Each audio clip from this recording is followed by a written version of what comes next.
ನಮಸ್ಕಾರ. ಶುಭ ಸಂಜೆ.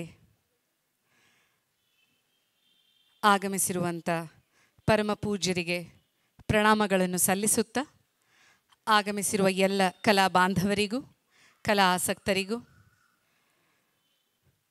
ಹಿರಿಯರಿಗೂ ಕಿರಿಯರಿಗೂ ಹಾಗೂ ಸಂಸ್ಥಾನದ ಕಾರ್ಯಕರ್ತರಿಗೂ ಹೆರಿಟೇಜ್ ಸಂಸ್ಥೆಯ ಪರವಾಗಿ ಈ ಗುಡಿಯ ಸಂಭ್ರಮ ಬೆಂಗಳೂರು ದೇವಾಲಯಗಳ ಉತ್ಸವದ ಕಾರ್ಯಕ್ರಮಕ್ಕೆ ಹಾರ್ದಿಕ ಸುಸ್ವಾಗತ.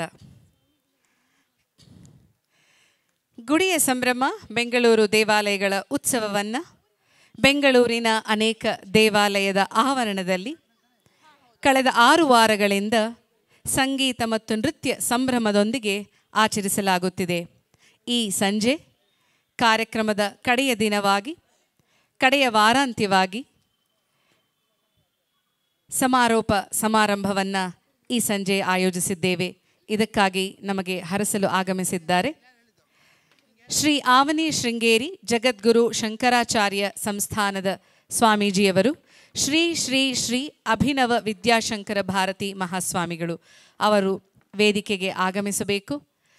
ನಮ್ಮ ಸಂಸ್ಕೃತಿ ಪರಂಪರೆಯಂತೆ ದೀಪವನ್ನು ಬೆಳಗಿ ಈ ಕಾರ್ಯಕ್ರಮಕ್ಕೆ ಶುಭಾರಂಭವನ್ನು ನೀಡಬೇಕು ಎಂದು ಕೋರಿಕೆ. ವೇದ ಮಂತ್ರಗಳೊಂದಿಗೆ ದೀಪವನ್ನು ಬೆಳಗಿಸುತ್ತಿದ್ದೇವೆ. ಓಂ ಶ್ರೀ ಗುರುಭ್ಯೋ ನಮಃ. ಹರಿ ಓಂ. ಓಂ ಉದ್ದೀಪ್ಯ ಸ್ವಜಾತವೇದೋ ಬಘ್ರನ್ಯರರತಿಂ ಮಮ ವಶೋಗಶ್ಚ ಮಹ್ಯಮಾವಹ ಜೀವನಂಚ ದಿಶೋ ದಿಶಾ.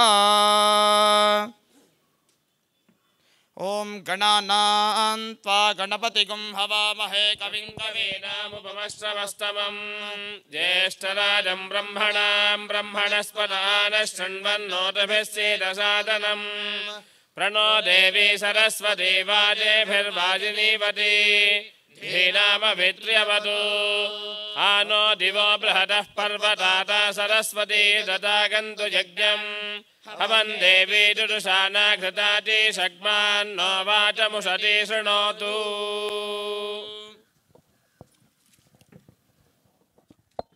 ಧನ್ಯವಾದಗಳು.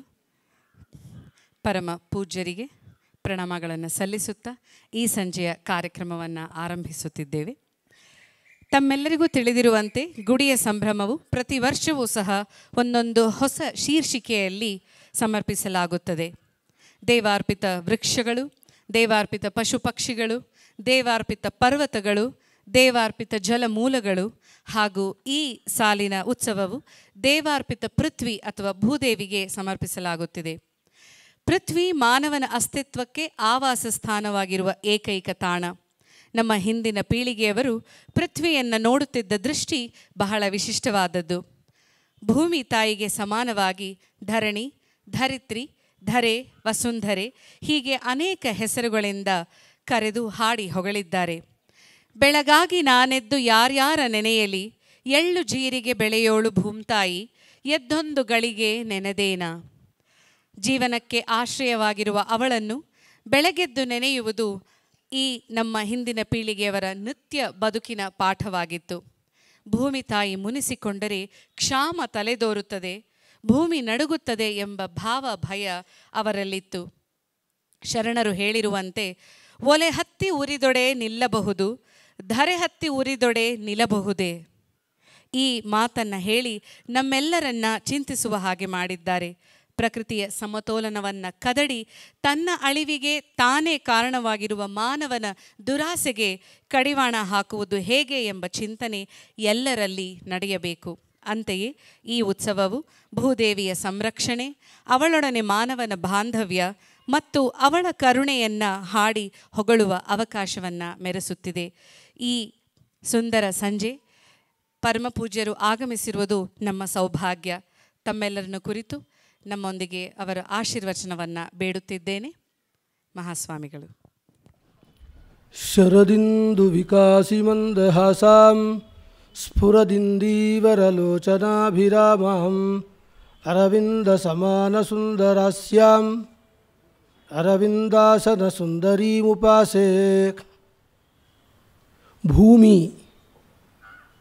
ಅಂತ ಹೇಳುವಾಗ ಬಹುಶಃ ಮನುಷ್ಯ ಒಂದು ಯೋಚನೆ ಮಾಡಬೇಕು, ಭೂಮಿ ಇಲ್ಲದೆ ಇದ್ದರೆ ಅವನ ಸ್ಥಿತಿ ಏನಾಗ್ತದೆ ಅಂತ.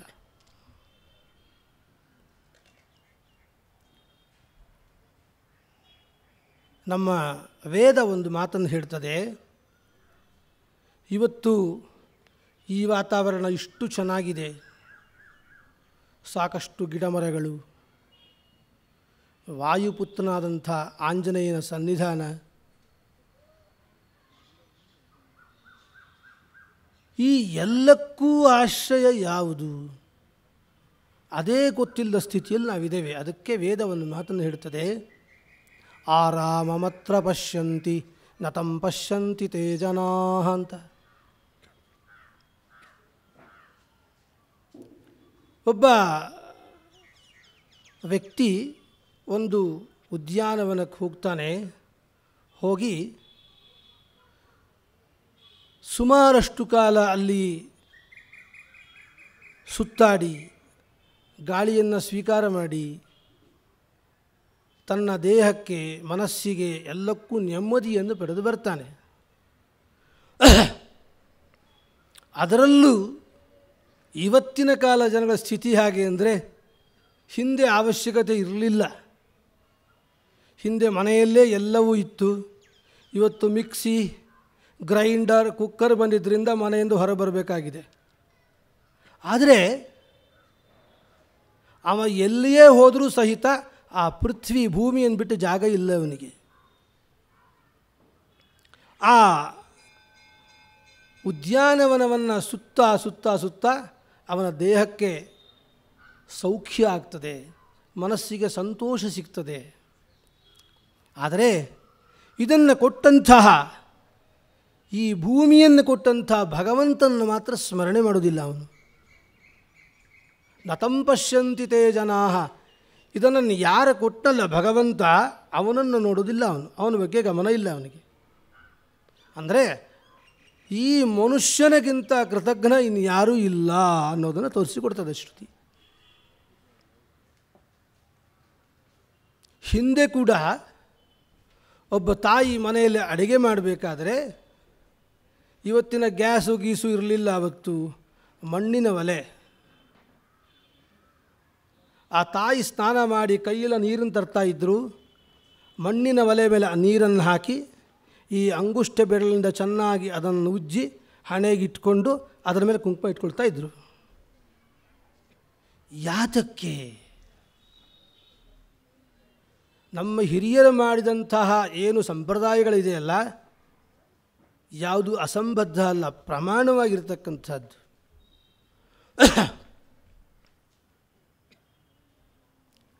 ಆ ಮಣ್ಣಿನ ಮೇಲೆ ಸ್ನಾನ ಮಾಡಿ ಮಡಿಯ ನೀರನ್ನು ಹಾಕಿ ಬೆರಳಿಂದ ಉಜ್ಜಿ ಹಣೆಗಿಟ್ಕೊಂಡು ಅದರ ಮೇಲೆ ಕುಂಕುಮ ಇಟ್ಕೋತಾ ಇದ್ದರು.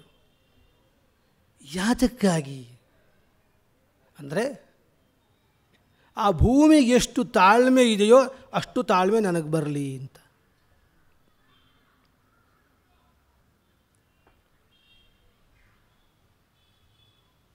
ಆ ತಾಳ್ಮೆ ಅಂತ ಬಂದಾಗ ಎಷ್ಟು ಸಹಿಸ್ಕೊಂಡಿದೆ ಭೂಮಿ ನಮ್ಮನ್ನು. ನಮ್ಮ ಆಹಾರ, ನಮ್ಮ ವಸತಿ, ನಮ್ಮ ಅಂತ್ಯ ಎಲ್ಲವೂ ಭೂಮಿಯ ಮೇಲೆ, ಎಲ್ಲವೂ ಭೂಮಿನ ಆಧರಿಸಿಕೊಂಡೇ ಇದೆ. ಆದರೆ ಮನುಷ್ಯ ಭೂಮಿ ಕೊಡ್ತಕ್ಕಂಥದ್ದೇನು? ಭೂಮಿಯಲ್ಲಿರ್ತಕ್ಕಂಥದ್ದನ್ನು ಹಾಳು ಮಾಡ್ತಾ ಇದ್ದಾನೆ ಬಿಟ್ಟರೆ ಭೂಮಿಗೆ ಏನೂ ಮಾಡಲಿಲ್ಲ ಅವನು. ಆದರೂ ಕೂಡ ಭೂತಾಯಿ ಸಂತೋಷ ಪಡ್ತಾಳಂತೆ. ಎಂಥವನಿಂದ, ಎಂಥ ಮನುಷ್ಯನಿಂದ ಭೂತಾಯಿ ಸಂತೋಷ ಪಡ್ತಾಳೆ ಅಂತ ಕೇಳಿದರೆ, ಕುಲಂ ಪವಿತ್ರಂ ಜನನೀ ಕೃತಾರ್ಥಾ ವಸುಂಧರಾ ಪುಣ್ಯವತೀ ಚತೇನ ಅಪಾರ ಸಂವಿತ್ ಸುಖ ಸಾಗರೇಸ್ಮಿನ್ ಲೀನೇ ಪರೇ ಬ್ರಹ್ಮಣಿ ಯಸ್ಯ ಚೇತಃ.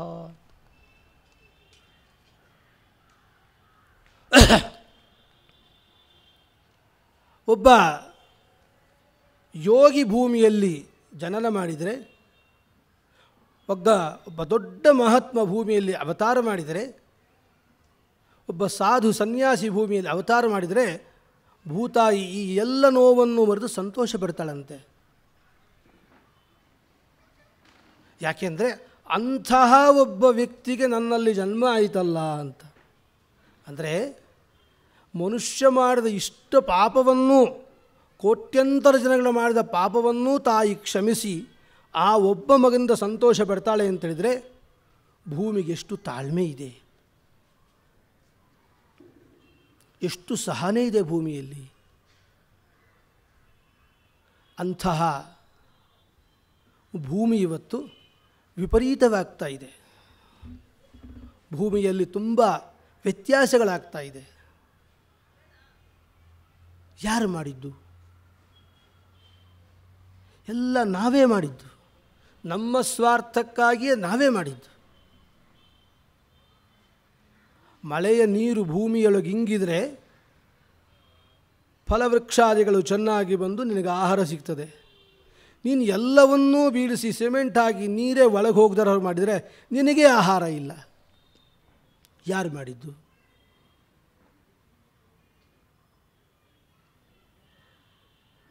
ಅಲ್ಲಿ ಹಾಗೆ ಭೂತಾಯಿ ಒಬ್ಬ ಮಹಾತ್ಮನಿಂದ ತನ್ನ ಎಲ್ಲ ನೋವನ್ನು ಮರೆತು ಸಂತೋಷ ಪಡ್ತಾಳೋ ಹಾಗೆ ಯಾರೋ ಒಬ್ಬ ಮಾಡಿದ ಪಾಪದ ಕೆಲಸಕ್ಕೆ ಎಲ್ಲರೂ ಶಿಕ್ಷೆಯನ್ನು ಅನುಭವಿಸಬೇಕಾಗ್ತದೆ. ಏಕಃ ಪಾಪಾನಿ ಕುರುತೆ. ಈ ಕೆಟ್ಟ ಕೆಲಸ ಮಾಡೋನು ಯಾರೋ ಒಬ್ಬ ದೊಡ್ಡ ಮನುಷ್ಯ, ಆದರೆ ಇದರ ಫಲ ಎಲ್ಲರ ಸಾಮಾನ್ಯರಿಗೂ ಸಿಗ್ತದೆ. ಅಂಥದ್ದನ್ನು ನಾವು ನಿಲ್ಲಿಸೋಕೆ ಪ್ರಯತ್ನ ಮಾಡಬೇಕು. ಭೂಮಿಯಲ್ಲಿ ಬೆಳೆದಂಥ ಯಾವ ಪದಾರ್ಥವೂ ಕೂಡ ಮನುಷ್ಯನ ಜೀವನಕ್ಕಾಗಿಯೇ, ಮನುಷ್ಯನ ಜ್ಞಾನವೃದ್ಧಿಗಾಗಿಯೇ ಇರತಕ್ಕಂಥದ್ದು.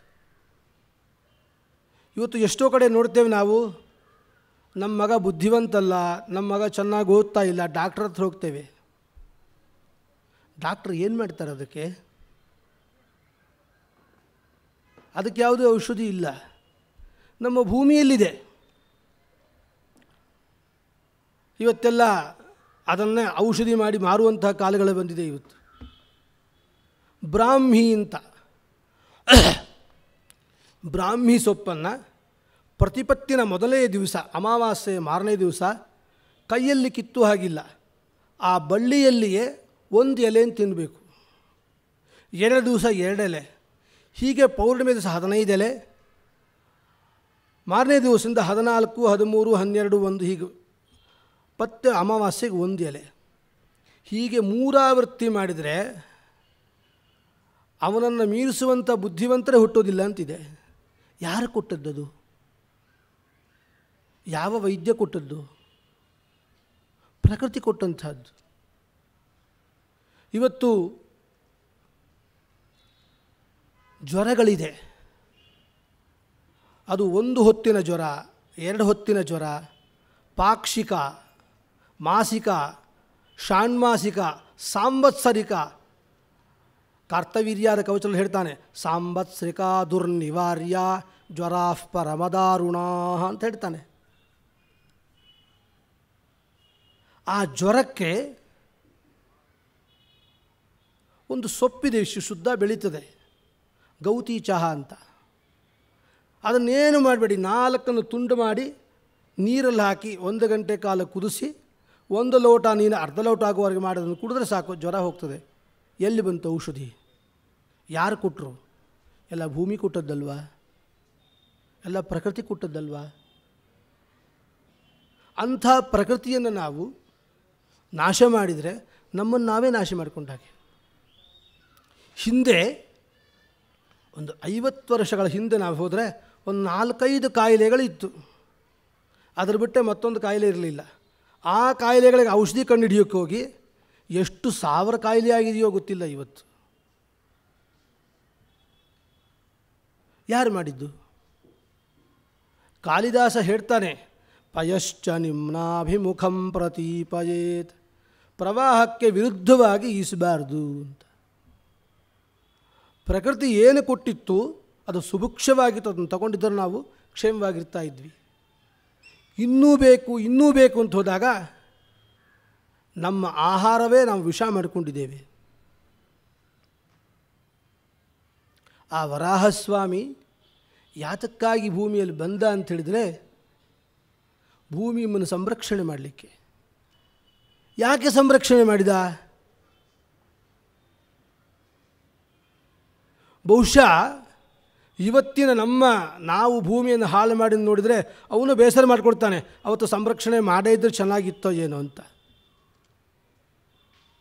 ಯಾಕೆ ಸಂರಕ್ಷಣೆ ಮಾಡಿದ ಅಂದರೆ ತನ್ನ ಸಂತತಿ, ತನ್ನ ಮಕ್ಕಳ ಸಂತತಿ, ಈ ಪ್ರಜಾ ಸಂತತಿ ಚೆನ್ನಾಗಿರಲಿ ಅಂತ ಅವನು ಸಂರಕ್ಷಣೆ ಮಾಡಿದ ಆ ಭೂಮಾತೆಯನ್ನು.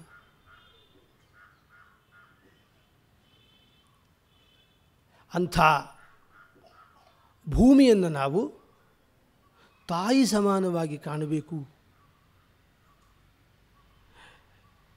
ಅದು ಇವತ್ತಿನ ಕಾಲದ ತಾಯಿ ಸ್ಥಿತಿಯಲ್ಲ. ಯಾಕಂದರೆ ಇವತ್ತಿನ ಕಾಲದ ತಾಯಿ ಸ್ಥಿತಿ ಅನಾಥಾಶ್ರಮ ಆಗಿಬಿಟ್ಟಿದೆ, ವೃದ್ಧಾಶ್ರಮ ಆಗಿಬಿಟ್ಟಿದೆ. ಇವತ್ತಿನ ತಾಯಿ ಅಂತ ಹೇಳ್ಬಿಟ್ರೆ ಅನಾಥಾಶ್ರಮ, ಅದು ವೃದ್ಧಾಶ್ರಮಕ್ಕೆ ಸೇರಿಸ್ಬಿಟ್ಟಾರೆ ತಾಯಿನ. ಹಳೆಯ ತಾಯಿಯ ಸ್ಥಿತಿ ಹೇಗೆ ಅಂದರೆ, ಮನೆಯಲ್ಲಿ ಅಮ್ಮ ಇದ್ದಾಳೆ ಅಂದರೆ ಅದೊಂದು ದೇವಾಲಯ. ಯಾಕೆ ಅಂದರೆ ಎಲ್ಲ ಧರ್ಮವನ್ನು ಅಮ್ಮ ಹೇಳ್ತಾ ಇದ್ಲು. ಅಮ್ಮನಿಗೆ ಸಾವಿರಾರು ವರ್ಷದ ಹಿನ್ನೆಲೆ, ಅಮ್ಮನಿಗೆ 50 ವರ್ಷ. ಆದರೆ ಆ ಮನೆಯಲ್ಲಿದ್ದಂಥವ್ರು ಒಬ್ಬರಿಗೆ ಹೇಳಿ ಹೇಳಿ ಹೇಳಿ 1000 ವರ್ಷದ ಅನುಭವ ತಾಯಿದು.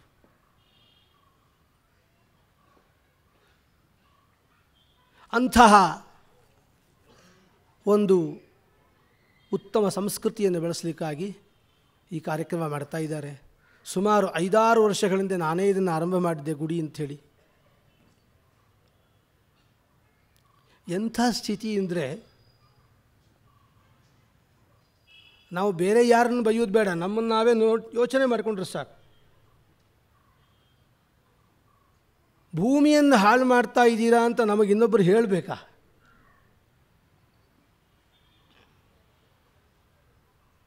ಭೂಮಿಯನ್ನು ಹಾಳು ಮಾಡ್ತಾ ಇದ್ದೀರಾ ನೀವು ಅಂತ ಇನ್ನೊಬ್ಬರು ನಮಗೆ ಎಚ್ಚರಗೊಳಿಸ್ಬೇಕು ನಮ್ಮನ್ನು. ಅಂಥ ಸ್ಥಿತಿ ನಮಗೆ.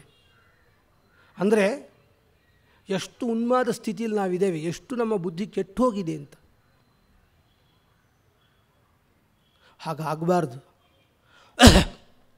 ಹಿಂದೆ ಯಾವತ್ತೂ ಮನೆ ಮುಂದೆ ತುಳಸಿ ಗಿಡ, ಬಿಲ್ವಪತ್ರೆ ಇದೆಲ್ಲ ಯಾಕೆ ಅಂದರೆ, ಈ ಗಾಳಿ ಮನೆಗೆ ಬಂದರೆ ಮನೆಯಲ್ಲಿ ಅನಾರೋಗ್ಯ ಬರುವುದಿಲ್ಲ ಅಂತ. ನಾನು ಸುಮಾರು 93-94 ಇಸ್ವಿನಲ್ಲಿ ಬಸವಾಪಟ್ಟಣದಲ್ಲಿ ರಾಘವೇಂದ್ರ ಸ್ವಾಮಿಗಳಿದ್ದರು. ಅವರು ಒಂದು ಆಸ್ಪತ್ರೆ ಮಾಡಿದರು. ಅವರಿಗೆ 100 ವರ್ಷದ ಹುಟ್ಟುಹಬ್ಬ ಉದ್ಘಾಟನೆಗೆ ಹೋಗಿದ್ದೆ ನಾನು. ಹೋದ ಕಾಲದಲ್ಲಿ ಪಾಪ ಅವರು ಆಸ್ಪತ್ರೆ ಮಾಡಿದ್ದಾರೆ. ಒಂದು 100 ಎಕರೆ ಜಾಗ ಅವರದ್ದು. ಅದರಲ್ಲಿ ಚತುರಸ್ರಾಕಾರದಲ್ಲಿ ವನಸ್ಪತಿಗಳನ್ನು ಬೆಳೆಸಿದ್ದಾರೆ. ಆ ಚತುರಸ್ರಾಕಾರ ಮಧ್ಯ 4 ಕಡೆಯಲ್ಲಿಯೂ ಕೂಡ ವಿಶ್ರಾಂತಿ ಧಾಮ, ಎಲ್ಲರಿಗೂ ಬಂದವರಿಗೆ, ಅನಾರೋಗ್ಯದವರಿಗೆ ಇರಲಿಕ್ಕೆ ಜಾಗ. ಔಷಧಿ ಏನು? ಅವರೇನೂ ಕೊಡೋದಿಲ್ಲ. ದಿವಸ ಅಲ್ಲಿ ಹಾಕಿದಂಥ ಊಟ ಮಾಡ್ತಾರೆ, ಅಲ್ಲಿ ಮಲಗಿರ್ತಾರೆ. ಆ ವನಸ್ಪತಿ ಮೇಲಿಂದ ಬರ್ತಕ್ಕಂಥ ಗಾಳಿಯೇ ಅವರಿಗೆ ಆರೋಗ್ಯವನ್ನು ಕೊಡ್ತದೆ. ಯಾವ ಗೊಬ್ಬರವನ್ನೂ ಹಾಕೋದಿಲ್ಲ. ಅಂದರೆ ಎಷ್ಟು ಸಾಮರ್ಥ್ಯ, ಎಷ್ಟು ಸಾರವಾದಂಥ ಭೂಮಿ. ಅಂಥ ಭೂಮಿಗೆ ನಾವು ಗೊಬ್ಬರವನ್ನು ಹಾಕಿ ಕೆಡಿಸಿ ನಮ್ಮ ಮಣ್ಣನ್ನು ಪರೀಕ್ಷೆ ಮಾಡಲಿಕ್ಕೆ ಕೊಡ್ತಾ ಇದ್ದೇವೆ. ಇವತ್ತು ಇಲ್ಲಿ ಬೆಳಿಬಹುದಾ ಇಲ್ವಾ ಅಂತ ಯಾರೊಬ್ಬರು ನೋಡಿ ಹೇಳಬೇಕು ನಮಗೆ.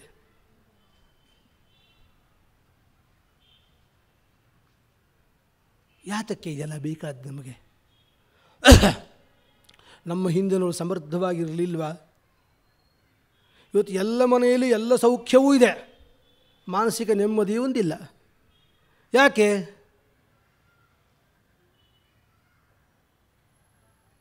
ಅವನಿಗೇನೋ ಒಂದು ಕಾಯಿಲೆ ಇದೆ, ನೆಮ್ಮದಿ ಇಲ್ಲ. ಯಾಕೆ ಬಂತು? ಆಹಾರದಿಂದ ಬಂತು. ಎಲ್ಲಿಯೇ ಹೋದರೂ ಸಹಿತ ಮನುಷ್ಯ ಪ್ರಕೃತಿಯನ್ನು ಕೆಡಿಸಿ ಅವನು ಕೆಟ್ಟಿದ್ದಾನೆ. ಅಂಥ ಪ್ರಕೃತಿಯನ್ನು ಸಂರಕ್ಷಣೆ ಮಾಡಿ ಅಂತ ಹೇಳುವ ದೃಷ್ಟಿಯಿಂದ ಈ ಒಳ್ಳೆಯ ಕಾರ್ಯಕ್ರಮವನ್ನು ಮಾಡಿಕೊಂಡು ಬಂದಿದ್ದಾರೆ. ಇನ್ನೊಂದು ಸರಿ ಯಾರೂ ನಮ್ಮನ್ನು ಎಚ್ಚರಗೊಳಿಸಬಾರ್ದು. ಭೂಮಿಯನ್ನು ಹಾಳು ಮಾಡಬೇಡಿ ಅಂತ ಯಾರೂ ಹೇಳಬಾರ್ದು. ಹಾಗಿದ್ದರೆ ಚೆನ್ನಾಗಿರ್ತದೆ. ಅಂಥ ಒಂದು ಸದ್ಬುದ್ಧಿಯನ್ನು, ಸನ್ಮಾರ್ಗ ಪ್ರವರ್ತನೆಯನ್ನು ನನ್ನ ಆರಾಧ್ಯ ದೇವತೆಯಾದ ಶಾರದೆ ನಿಮ್ಮೆಲ್ಲರಿಗೂ ಕೊಡಲಿ ಅಂತ ಆ ತಾಯಿಯನ್ನು ಪ್ರಾರ್ಥಿಸ್ತಾ ಬಂದಂಥ ಎಲ್ಲರಿಗೂ ಕೂಡ ನನ್ನ ಮನಃಪೂರ್ವಕವಾದಂತಹ ಆಶೀರ್ವಾದವನ್ನು ತಿಳಿಸ್ತಾ ಇಂಥ ಕಾರ್ಯಕ್ರಮಗಳು ಸಮೃದ್ಧವಾಗಿ ನಡೀಲಿ, ಅವರ ಯೋಜನೆಗಳು ಸಾರ್ಥಕವಾಗಲಿ ಅಂತ ಆಶೀರ್ವಾದ ಮಾಡ್ತಾ ನನ್ನ 4 ಮಾತಿಗೆ ವಿರಾಮವನ್ನು ಹಾಕ್ತಾ ಇದ್ದೇನೆ. ಹರ ನಮಃ ಪಾರ್ವತೀ ಪತಜೇ, ಹರ ಹರ ಮಹಾದೇವ, ನಾರಾಯಣ ನಾರಾಯಣ ನಾರಾಯಣ. ಪ್ರಣಾಮಗಳು ಹಾಗೂ ಧನ್ಯವಾದಗಳು ಮಹಾಸ್ವಾಮಿಗಳು. ಈಗ ಗವಿಗಂಗಾಧರೇಶ್ವರ ಸ್ವಾಮಿ ದೇವಸ್ಥಾನದ ಪ್ರಧಾನ ಅರ್ಚಕರಾದ ಶ್ರೀ ಗುರು ಸೋಮಸುಂದರ ದೀಕ್ಷಿತರು ಒಂದೆರಡು ಮಾತುಗಳು.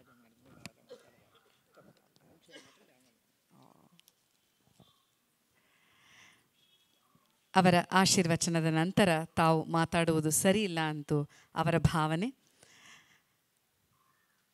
ಮಹಾಸ್ವಾಮಿಗಳಿಗೆ ನಮ್ಮ ಹೆರಿಟೇಜ್ ಸಂಸ್ಥೆಯ ಪರವಾಗಿ ನಮ್ಮ ಗೌರವಪೂರ್ವಕ ನೆನಪಿನ ಕಾಣಿಕೆ.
ಈ ಸಂಜೆಯ ಸಂಗೀತ ಕಚೇರಿಯನ್ನು ನಡೆಸಿಕೊಡುತ್ತಿರುವಂತಹ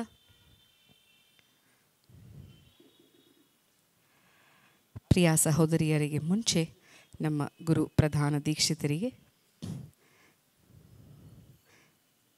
ವಿಜಿ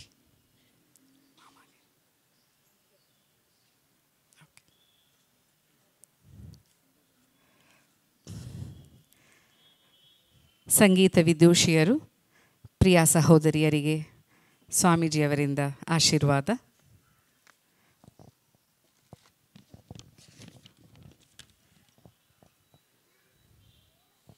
ಹಾಗೂ ಹೆರಿಟೇಜ್ ಸಂಸ್ಥೆಯ ಪರವಾಗಿ ನಮ್ಮ ಪ್ರೀತಿಯ ಕಾಣಿಕೆ.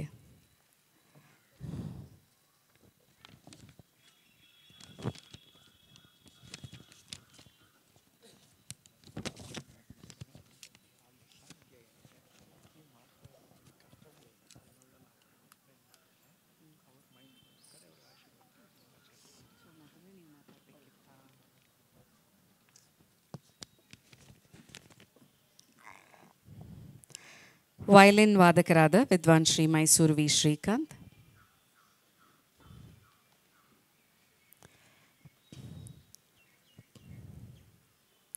ಮೃದಂಗಂ ವಿದ್ವಾನ್ ರಾದ ಶ್ರೀ ನೈವೇಲಿ ಸ್ಕಂದ ಸುಬ್ರಹ್ಮಣ್ಯನ್,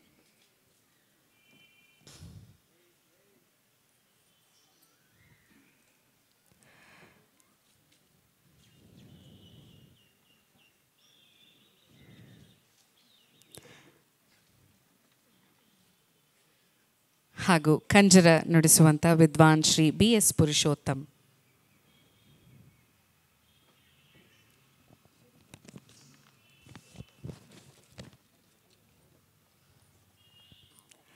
ಇವರಿಗೂ ಸಹ ಹೆರಿಟೇಜ್ ಸಂಸ್ಥೆ ಪರವಾಗಿ ನಮ್ಮ ಪ್ರೀತಿಯ ಕಾಣಿಕೆ.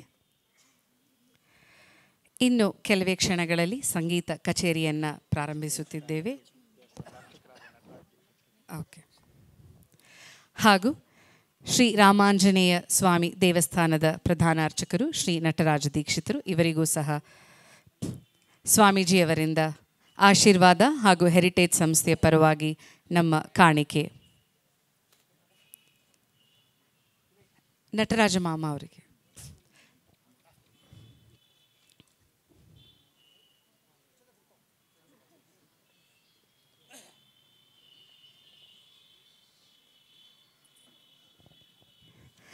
ಸ್ವಾಮೀಜಿಯವರು ತಮ್ಮ ಆಸನವನ್ನು ಸ್ವೀಕರಿಸಿ ಸಂಗೀತವನ್ನು ಆಲಿಸಲು ಇಚ್ಛಿಸಿದ್ದಾರೆ.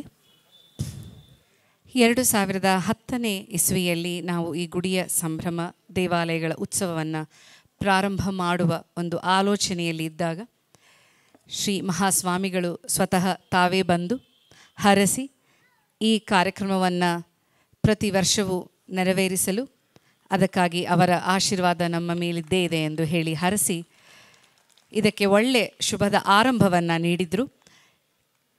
ಈ ಸಂಜೆ ಅವರು ಆಗಮಿಸಿ ಈ ಸುಂದರ ಸಾನ್ನಿಧ್ಯವನ್ನು ಮತ್ತಷ್ಟು ದೈವಿಕ ವಾತಾವರಣವನ್ನಾಗಿ ಪರಿವರ್ತಿಸಿದ್ದಾರೆ. ಅವರಿಗೆ ಹಾಗೂ ಅವರ ಸಂಸ್ಥಾನದ ಎಲ್ಲ ಕಾರ್ಯಕರ್ತರಿಗೆ ಮತ್ತೊಮ್ಮೆ ಪ್ರಣಾಮಗಳನ್ನು ಅರ್ಪಿಸುತ್ತಾ ಈ ಸಂಜೆಯ ಸಂಗೀತ ಕಾರ್ಯಕ್ರಮವನ್ನು ಇನ್ನು ಕೆಲವೇ ಕ್ಷಣಗಳಲ್ಲಿ ಪ್ರಾರಂಭಿಸಲಿದ್ದೇವೆ.